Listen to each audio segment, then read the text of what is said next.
તો ફાઇનલી અમે શિવરાજપુર બીચ પહોંચી ગયા છીએ ને તમે અહીંયાનો ખાલી નજારો જુઓ કે કેવું પબ્લિક આજે બહુ છે, પબ્લિક બહુ દેખાય છે આજે, કારણ કે આજે 11 છે એટલે દ્વારકામાં ઘણા બધા માણસો આવ્યા હોય એટલે પબ્લિક બહુ બધું છે. અને આ બધી રાઇડ્સ છે, આમાંથી એકાદી રાઇડ્સ કરવાનો વિચાર છે, જોઈએ કઈ રાઇડ્સ કરીએ છીએ. તમે ખાલી નજારો જો કેટલું બ્લુ પાણી છે, એમ કહેવાય છે કે ગુજરાતનું સૌથી બ્લુએસ્ટ પાણી આ છે, અહીંયા છે. તો ફાઇનલી અત્યારે હવે બોટિંગ કરવાનો વિચાર છે, એટલે ફાઇનલ જ કરી નાખ્યું છે, બોટિંગ કરવા જઈએ છીએ. અભી મજા આયેગા ના ભીડો. કેવો એક્સપિરિયન્સ રહેશે અને કેવી મજા આવે છે એ તમે ખુદ જ જોઈ લો કે કેવી મજા આવે છે બોટિંગ કરવામાં.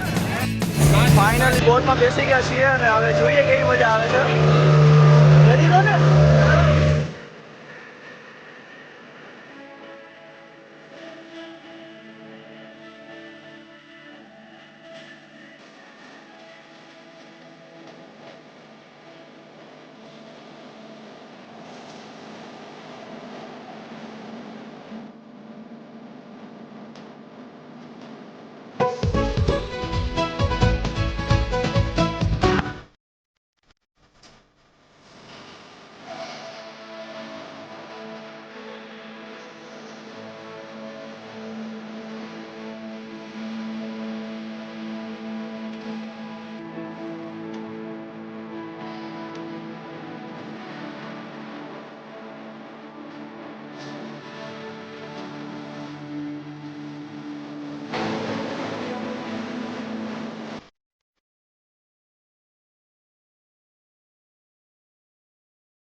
ફાઇનલી રાઈડમાંથી આવી ગયા છીએ અને બહુ જ મજા આવી છે.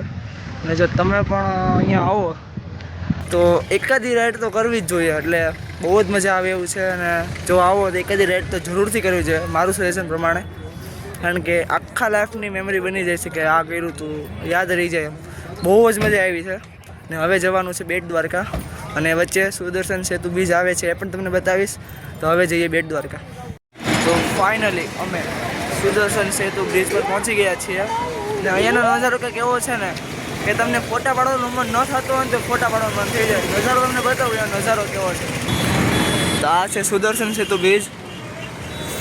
અહીંયા દરિયો છે આખો. જ્યારે આ બ્રિજ નહોતો બન્યો ત્યારે બધા એમ કહે છે કે આ હોડકામાંથી બધા દ્વારકાથી સામે બેટ દ્વારકા જતા હતા. ને આને કંઈ શોખ નથી થતું.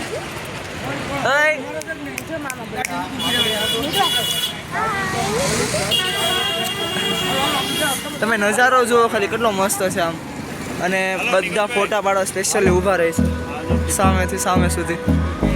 ને હવે ડાયરેક્ટ જવાનું છે બેટ દ્વારકા, કારણ કે ફોટા શૂટ થઈ જાય પછી. Hold me close till I get up.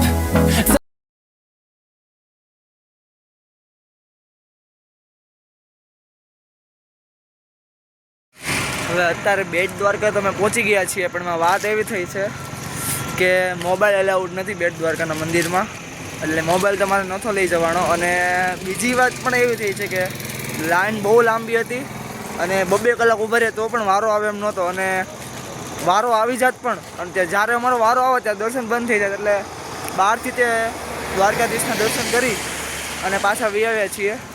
અને આ જે સેતુ છે આપણે તેનો રાતનો નજારો તમને બતાવું કે રાતના કેવો બતાય છે. હા, તમને આગળથી બતાવશે. રાતના લાઇટિંગ થાય છે અહીંયા. બપોર સવારનો તો મેં તમને બતાવ્યો હતો, સવારનો પણ સારો જ લાગે છે, પણ રાતે સવાર કરતાં પણ સારો લાગે છે. હવે 2 જણા બાકી છે, એમની વાટે છીએ, પછી આવે પછી જઈએ. અને આજનો ટાર્ગેટ હતો, આજના ટાર્ગેટમાં હજી નાગેશ્વર જ્યોતિર્લિંગ છે, જે આપણી 5 જ્યોતિર્લિંગમાંની એક છે, એ પણ બાકી છે.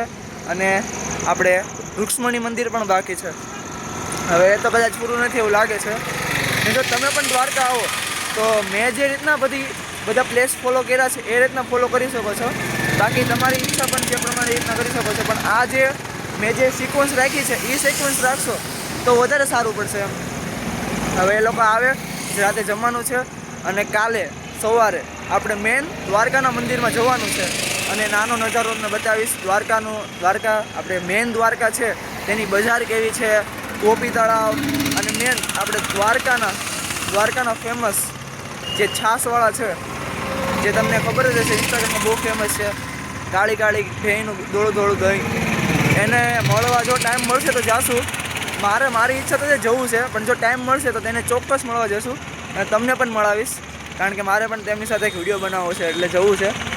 અને રાતમાં દ્વારકાની બજાર કેવી દેખાય છે એ પણ આજે હું તમને બતાવવાનો છું. તો આજનો વિડીયો ખાસ કરીને જોજો અને બીજા લોકોને શેર પણ કરજો અને લાઇક અને કમેન્ટ કરવાનું તો ભૂલતા જ નહીં. અને જો ચેનલ પર નવા છો તો ચેનલને જલ્દી સબસ્ક્રાઈબ કરી દેજો અને બીજા લોકોને શેર પણ કરી દેજો. અને હા, મેઇન વાત એ કે તમે આ જે સુદર્શન સેતુએ ગાડી પાર્ક કરો છો, સુદર્શન સેતુ પતે છે પછી ગાડી પાર્ક કરો છો, ત્યાંથી તમારે ચાલીને અથવા તો રિક્ષામાં મંદિર સુધી જવું પડે છે. એની કોસ્ટ અરાઉન્ડ 20 રૂપિયા જ છે, વધારે નથી. એટલે જો ગાડી પાર્ક કરી કારણ કે અંદર ગાડી નહીં લઈ જવા દે એટલે તમારે કમ્પલસરી ચાલીને કાં તો રિક્ષામાં જ જવું પડશે. આઈ એમ સોરી મિત્રો, મને બહુ બતાવી નથી શકતો હું કારણ કે બહુ લેટ થઈ ગયું હતું હમણાં 9 વાગ્યા પહેલાં. અને પછી ફટોફટ અમે દ્વારકાધીશના કારણ કે આજે આવ્યા છીએ અને આજે જ તમારે દર્શન કરવા હતા એટલે ફટોફટ દ્વારકાધીશના દર્શન કરવા ગયા હતા. અને તમને તો ખબર તેને ફોન અલાઉડ નથી એટલે ફોન નથી લઈ ગયો.